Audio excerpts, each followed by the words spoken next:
E aí, gente? Então, vamos lá, né? Hoje nós vamos começar falando do sistema cardiovascular, tá?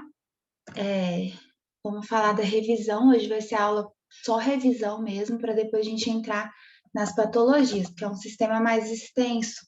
Então, a gente vai andar com ele mais devagar um pouquinho. Então, o que é o coração?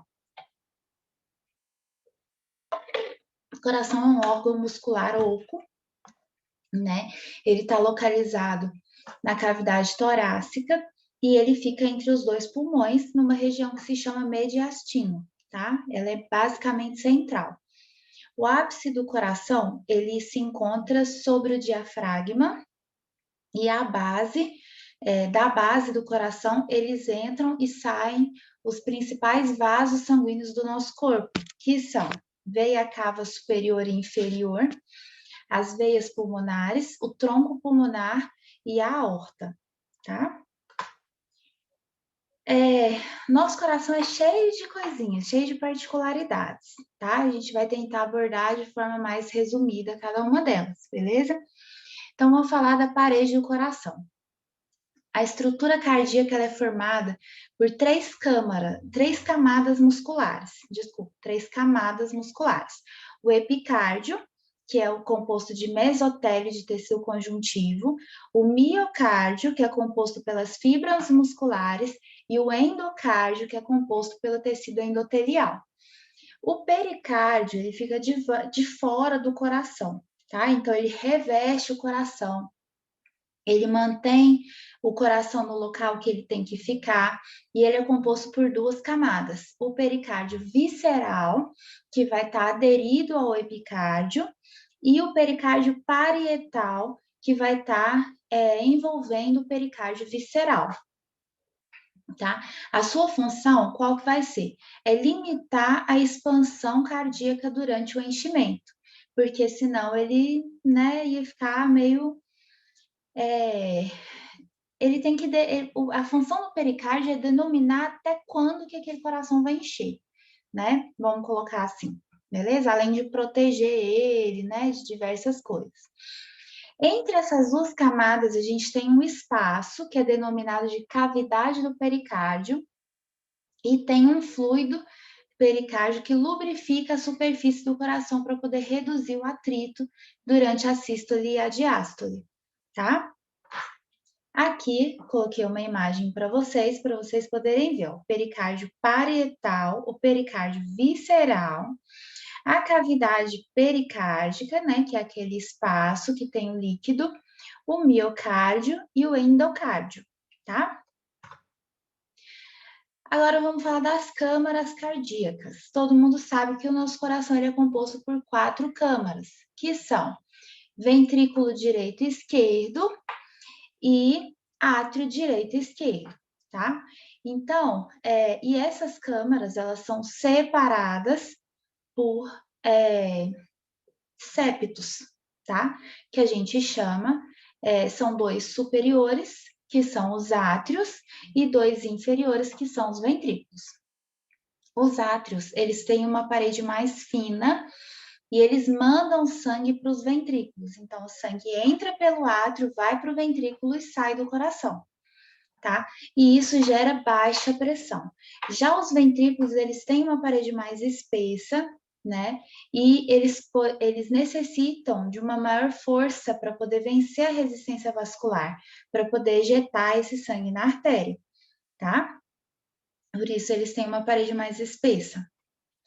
Aqui, mais uma imagem para vocês poderem visualizar bem aí, né? Aqui é a válvula aórtica, aqui é a válvula mitral, que a gente já vai falar delas, né? A válvula pulmonar e a tricúspide, certo? A válvula tricúspide, válvula mitral, válvula pulmonar, válvula aórtica. Aqui a gente tem o átrio direito, átrio esquerdo, ventrículo direito, ventrículo esquerdo, tá? As nossas válvulas, né? A gente tem 4 válvulas do coração, que a gente acabou de falar, né? E elas permitem que o sangue flua em apenas uma direção, tá? Que ele vá em apenas uma direção, que ele não reflua, porque se ele refluir, é ruim, né? É uma coisa que não é normal, não deveria estar acontecendo. E tem um nome que a gente vai falar mais para frente nas próximas aulas. Então, a gente tem dois tipos de válvulas. As válvulas atrioventriculares, que, como o próprio nome diz, separa os átrios dos ventrículos, né? Então, entre o átrio e o ventrículo direito, a gente tem a válvula tricúspide, tá? Guarda bem esse nome. E entre o átrio e o ventrículo esquerdo, a gente tem a válvula bicúspide, também chamada de válvula mitral, tá? E a gente tem as cordas tendíneas também, que conectam uma extremidade de cada válvula aos músculos papilares, para poder impedir que essas válvulas se movam para cima, permitindo que esse sangue reflua, enquanto o átrio ventrículo se contrai. E a gente tem as válvulas semilunares, que são duas: a válvula pulmonar, né, que fica entre o ventrículo direito e a artéria pulmonar, e a válvula aórtica, que fica entre o ventrículo esquerdo e a aorta. E elas têm 3 folhetos em forma de meia-lua, por isso que ela chama semilunar. Aqui tem o desenho melhor para vocês poderem ver. Ó. Essa aqui é a válvula pulmonar. Essa é a válvula aórtica. Essa aqui é a bicúspide e essa é a tricúspide, tá? Por quê? Bicúspide, ela só tem 2 cúspides, né? Elas têm 2 lados, 2 divisões, e a tricúspide tem 3 cúspides, né? Tem 3 divisões, por isso que ela tem esse nome. Vasos sanguíneos. Os vasos sanguíneos, eles têm a função de conduzir esse sangue para longe do coração e em seguida retornar com ele para o coração de novo. Então, a gente tem 5 tipos de vasos, que são as artérias, né? As artérias, elas têm calibres variados, a gente tem artérias pequenas, artérias grandes, artérias médias, né? A gente tem para todo tipo de gosto as artérias. E elas se dividem e ficam cada vez menores, até se tornarem as arteríolas, que são os últimos e os pequenos ramos de sistema arterial, tá? São as artérias mais finas. Elas contêm esfíncteres pré-capilares e que eles são reguladores de fluxo, tá? Os capilares, por sua vez, eles possuem paredes que são muito permeáveis. Para quê? Para poder ter a troca de oxigênio, de nutrientes, né? Para o sangue poder levar né? O que ele queria levar, que são nutrientes, oxigênio e outras coisas, e pegar as impurezas de volta para poder fazer aquela troca que acontece, todo mundo sabe que acontece. Então, ela permite essas passagens, né, de nutrientes, de gases, de substâncias, e faz essa troca com o meio. Esses capilares, eles são capazes de dilatar de acordo com a necessidade do tecido.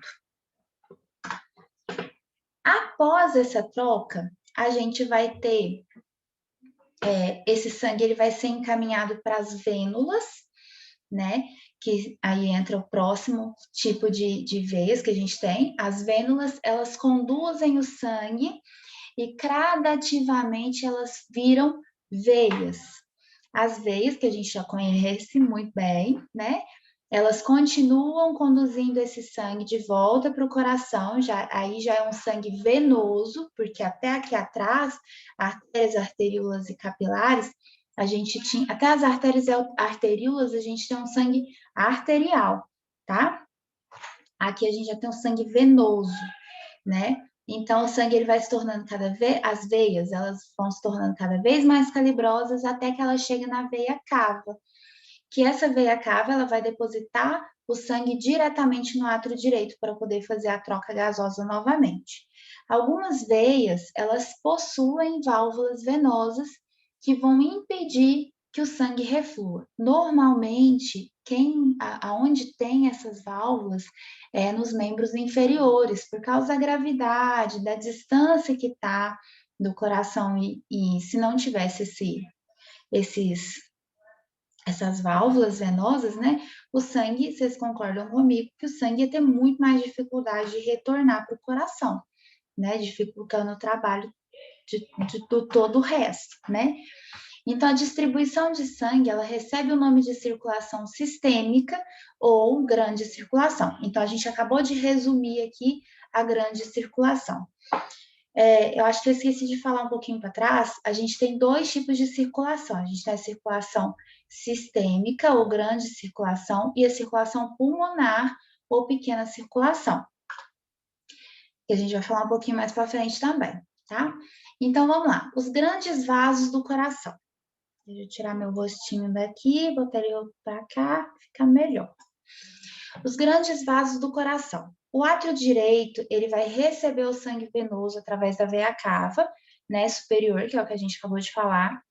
Essa da veia cava inferior e do seio coronário. Então, o átrio direito, ele recebe sangue de 3 principais veias, né? 2 principais veias e do seio coronário. Depois, esse sangue ele vai para o ventrículo direito, que vai bombear esse sangue para o tronco pulmonar, que é formado por artérias pulmonares direita e esquerda. Nos pulmões, o sangue ele vai descarregar aquele CO2 e aquelas impurezas todas que ele captou durante todo o trajeto e vai captar esse O2 e outros nutrientes que ele capta lá durante a circulação pulmonar. Esse sangue ele vai entrar oxigenado pelo átrio esquerdo por 4 veias pulmonares. Presta bem atenção nisso aí. Esse sangue ele vai passar pelo ventrículo esquerdo, que vai bombear esse sangue para a parte ascendente da aorta. A aorta todo mundo sabe que é uma artéria, certo? E daí o sangue oxigenado é transportado por todas as partes do corpo. O fluxo do sangue desoxigenado, ele vai sair do ventrículo direito para os pulmões. O retorno do sangue oxigenado para o átrio esquerdo é denominado de circulação pulmonar ou circulação pequena, ou pequena circulação, quer dizer. Então, ó, aqui eu coloquei esse esqueminha, né, um esqueminha para a gente imaginar aqui como que funciona a pequena circulação, tá? Então, vamos lá. O sangue, ele vai sair, aqui tá o pulmão, né, ele veio aqui, fez a troca gasosa que ele tinha que fazer, aí ele veio, o sangue, ele vai oxigenado, ele vai para o coração através das veias, né? Aí ele passa por onde ele tem que passar, né? Sai pela artéria aorta. O sangue, ele é bombeado pelo coração, do coração pelo corpo. Depois, ele rico em gás carbônico, ele volta para o coração, passa pela artéria pulmonar e volta para o pulmão e repete todo aquele processo. Aqui coloquei para vocês as principais veias e artérias que a gente tem no corpo, tá? Depois quero que vocês pausem, que vocês peguem o slide, tá? E vejam bem, que é bem interessante, tá? Até para vocês funcionarem depois os pacientes nas aulas práticas, esse que ajuda bastante, tá? Tanto com relação às veias, quanto com relação às artérias também. Agora, vamos lá. A gente tem também, além disso tudo, o sistema linfático. O que é o sistema linfático? O sistema linfático ele é formado por estruturas tubulares que começam como capilares linfáticos, vasos linfáticos, troncos linfáticos e órgãos linfóides. Os capilares linfáticos, eles vão drenar o excesso de líquido intersticial, né? E vai retornar esse líquido para o sangue. Isso ajuda na diminuição de edema. O paciente que tem algum problema, né, em alguma desses órgãos, né, dessas estruturas, ele vai ter um edema, uma retenção de líquido maior, vai ter um edema maior. Além de remover partículas que não foram absorvidas pelos capilares, né, então o sistema linfático que vai cuidar dessas impurezas e vai auxiliar o sistema venoso na drenagem. O líquido drenado do espaço intersticial pelo sistema linfático, ele é chamado de linfa, tá? Então, aqui estão os principais órgãos linfóides do nosso corpo. Quem são? As amígdalas, né, que fica aqui na garganta. A medula óssea, que fica por dentro de todos os ossos, né? O baço, o timo, o nódulo linfático ou as ínguas, que a gente tem, todos esses pontinhos verdes são ínguas, e o apêndice também, tá? Vamos lá agora para a fisiologia cardíaca, né? Que é o órgão lindo, maravilhoso que a gente tem, né? O coração, ele funciona, né? Todo mundo sabe, funciona como uma bomba que manda sangue através do corpo, pelo corpo, através de movimentos de contração e relaxamento, que são a sístole e a diástole. Durante a sístole, as câmaras cardíacas elas vão se contrair. Então, a sístole é a contração, né, do coração, e ficando menor à medida que elas ejetam o sangue. Então, elas contraem e ejetam o sangue para a parte que está relaxada. A diástole, né, que é o relaxamento dessas câmaras cardíacas, elas permitem que essas câmaras se encham de sangue, se preparando para a próxima sístole, tá? A gente tem um complexo estimulante próprio do coração, tá? O que esse complexo faz? Esse é um sistema de condução que ele gera e transmite impulso elétrico, tá? Estimulando o miocárdio para fazer essa sístole e essa diástole. É um composto pelo nodo sinusal ou nodo sinoatrial, que ele está situado na junção da veia cava superior com o átrio direito e é o ponto de origem de todos os estímulos elétricos. Por esse motivo, ele também é chamado de marca-passo cardíaco. É um marca-passo que a gente tem, assim, natural, tá? Todo mundo tem. E quando ele falha, ele causa vários probleminhas que a gente vai ver nas próximas aulas. Os impulsos gerados, eles vão causar estimulação elétrica, e essa estimulação, ela vai contrair os átrios, que vão ser transmitidos pelas fibras musculares até o nodo atrioventricular, que vai estar localizado próximo ao septo atrial. Esses estímulos, eles vão passar pela musculatura ventricular, vai estimular o feixe de His, vai prosseguir pelas fibras de Purkinje, tanto pela direita quanto para a esquerda, e isso vai causar a contração ventricular. Então, sempre o estímulo ele começa lá em cima, no nodo sinoatrial, e ele desce. Então, ele começa no átrio, ele vai contrair o átrio, depois aí o sangue vai descer para o ventrículo, ele vai ser transmitido pelo feixe de His, a hora que ele chega nas fibras de Purkinje, que ele causa a contração ventricular, que vai expulsar o sangue do ventrículo, ao mesmo tempo que o nosso átrio já lá em cima já está enchendo de sangue também de novo, para recomeçar tudo, tá?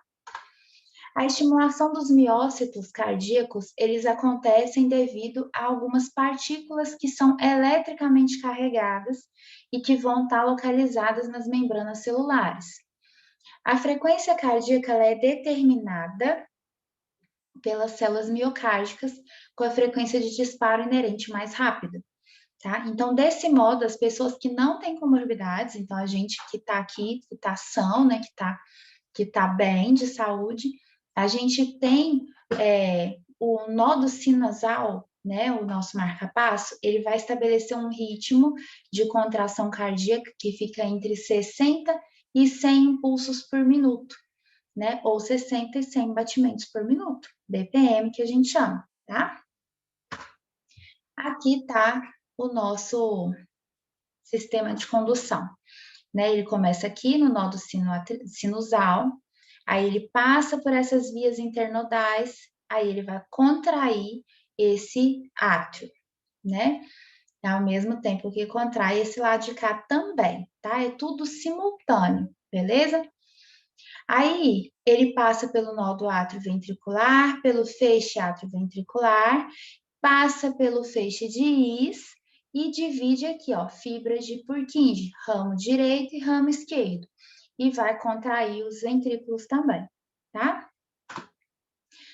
Agora vamos falar do ciclo cardíaco que a gente tem. A gente tem um ciclo que ele vai iniciar com geração de um potencial de ação do nodo sinusal, né? Então, esse ciclo ele vai começar lá no primeiro impulso que o nodo sinusal que ele libera, né? Ele vai atingir os átrios dos ventrículos por meio do nodo e do feixe de átrio ventricular, que é o que a gente acabou de ver. Ele vai se dividir em duas fases, sístole e diástole, certo? Que a gente também acabou de ver, contração e relaxamento. Em um ciclo cardíaco normal, os átrios eles se contraem enquanto os ventrículos relaxam e o contrário também, enquanto o ventrículo se contrai, o átrio relaxa, e assim sucessivamente, beleza? Esse é o ciclo normal, um contrai e o outro relaxa. O período de relaxamento ele vai começar no fim de um ciclo cardíaco, que é quando os ventrículos eles vão começar a relaxar e as 4 câmaras estão em diástole. À medida que a pressão dentro do ventrículo diminui devido ao seu relaxamento, a ponto que ele vai até um ponto que ele vai se tornar, essa pressão vai se tornar menor no ventrículo do que no átrio. Vai ser quando essas válvulas atrioventriculares vão se abrir, permitindo o enchimento ventricular. Na sístole atrial, um estímulo lá no nódo sinusoidal, atrial, quer dizer, ele vai causar despolarização atrial, e à medida que esses átrios se contraem, eles expulsam os últimos 25% de sangue que fica lá para poder encher esses ventrículos, tá? Então, ao final de cada sístole atrial, cada um dos nossos ventrículos vai ter cerca de mais ou menos 130 ml de sangue. Já na sístole ventricular, a despolarização ela vai levar a uma contração de ventrículos que vai impulsionar esse sangue contra as válvulas atrioventriculares, que vai forçar o seu fechamento. Então, com a contração do ventrículo da direita, a pressão dentro do ventrículo ela vai ultrapassar a pressão dentro da artéria pulmonar, que é mais ou menos de 8 a 15 milímetros de mercúrio. E à medida que essa pressão do ventrículo, ele sobe, né, do ventrículo esquerdo sobe para dentro, a pressão dentro da artéria aorta ela é superada para cima de 80 milímetros de mercúrio, que é a pressão que a gente ausculta quando a gente afere, permitindo que o sangue flua através dessas válvulas semilunares, que vão se abrir com essa pressão. Quando os ventrículos eles começam a relaxar, a pressão ventricular cai, as válvulas se fecham e o novo ciclo cardíaco se inicia. Agora aqui a gente tem uma destrinchada assim, ó, o ciclo, né? Então, primeiro a gente vai ter a diástole, né, que é onde vai iniciar o impulso, né? O impulso elétrico cai em cima. Então, as câmaras vão estar as 4 câmaras relaxadas e o ventrículo vai se encher passivamente. No ciclo 2, a gente vai ter a sístole atrial, que vai ter uma força pequena, força uma pequena quantidade de sangue para dentro dos ventrículos, tá? Já na terceira parte vai ter a contração ventricular, que é isovolumétrica, tá? Uma contração fecha as válvulas atrioventriculares, mas não cria uma pressão suficiente para poder abrir essas válvulas semilunares.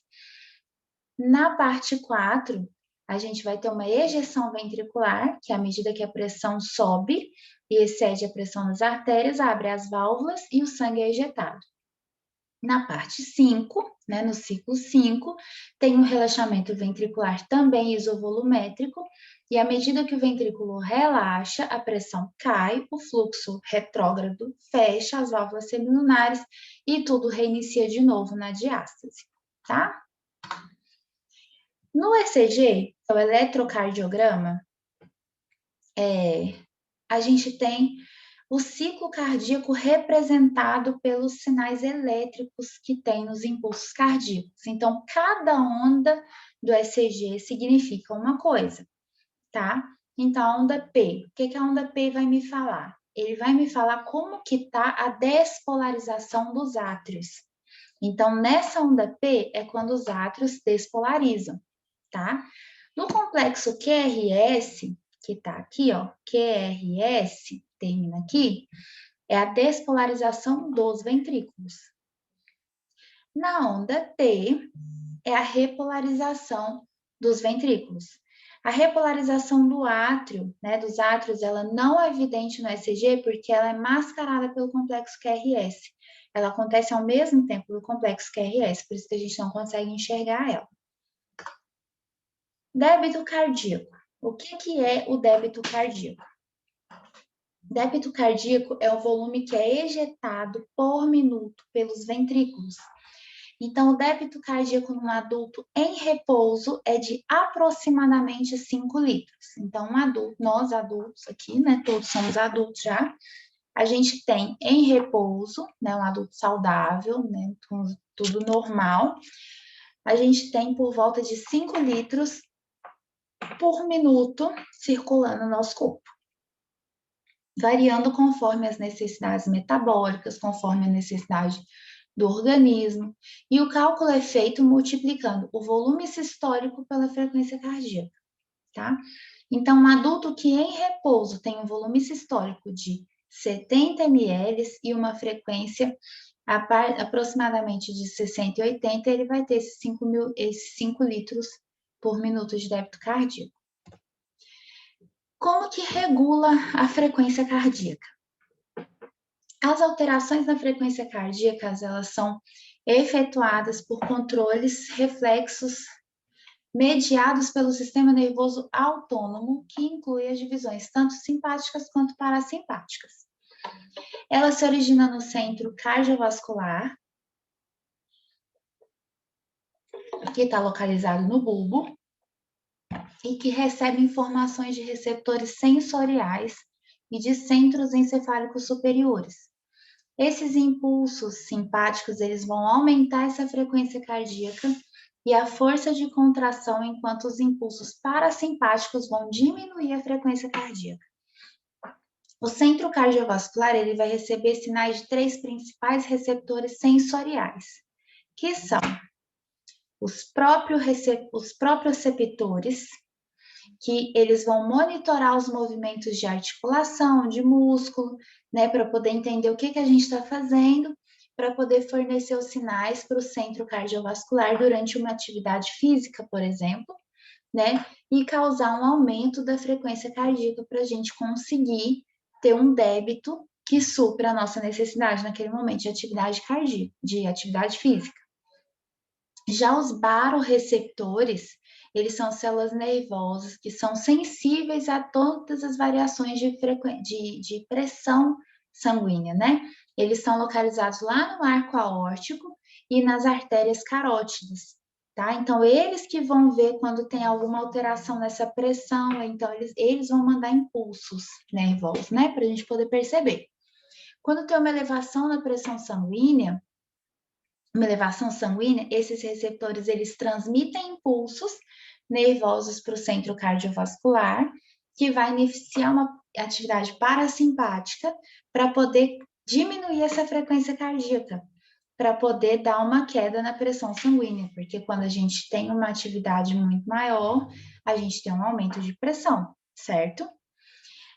O oposto também acontece. Quando tem uma diminuição muito severa da pressão sanguínea, esses baroreceptores, eles vão estimular, né?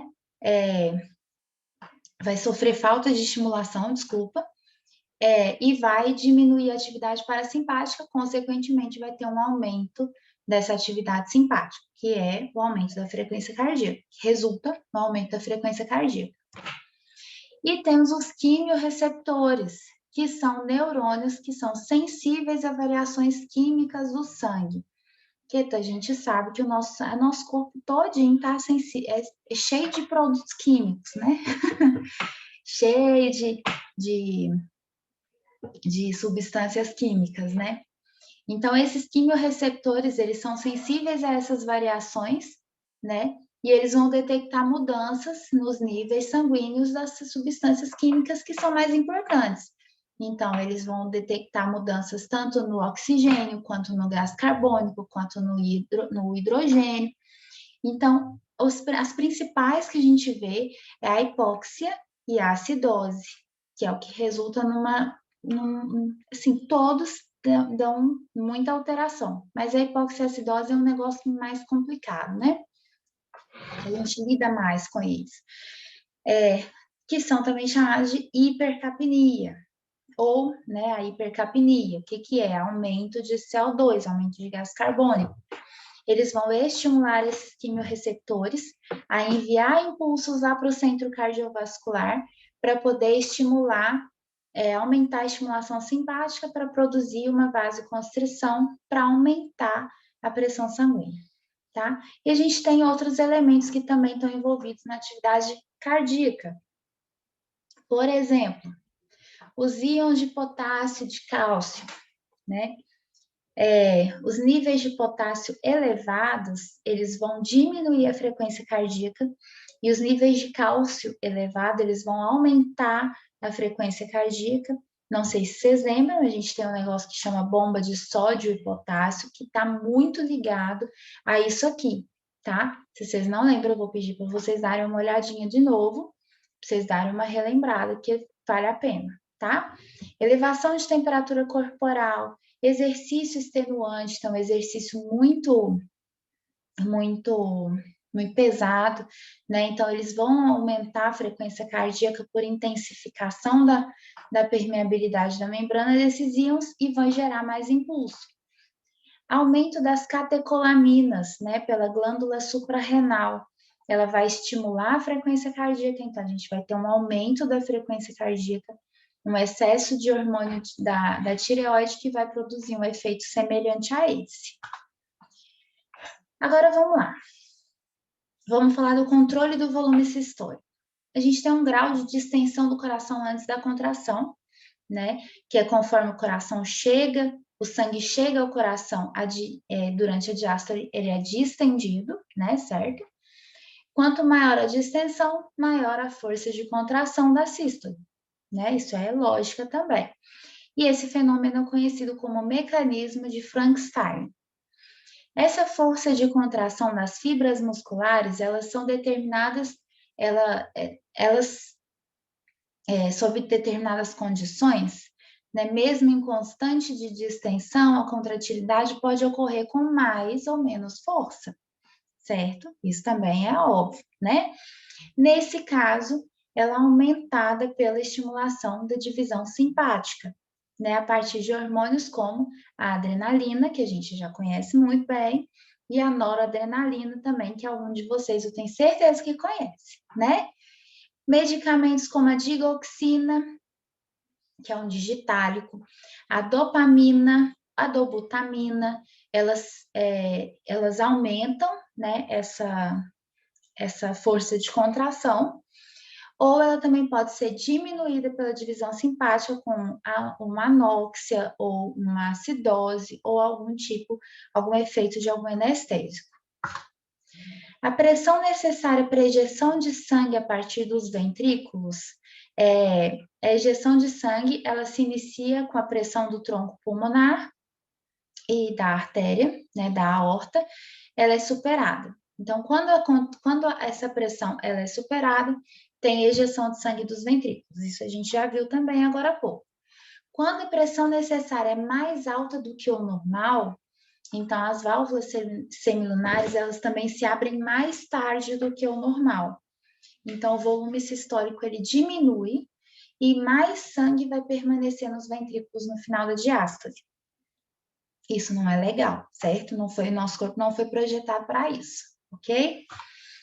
Vamos falar, tá acabando já a aula, tá? Vamos falar das bolhas cardíacas. A gente tem, quando a gente vai auscultar, né?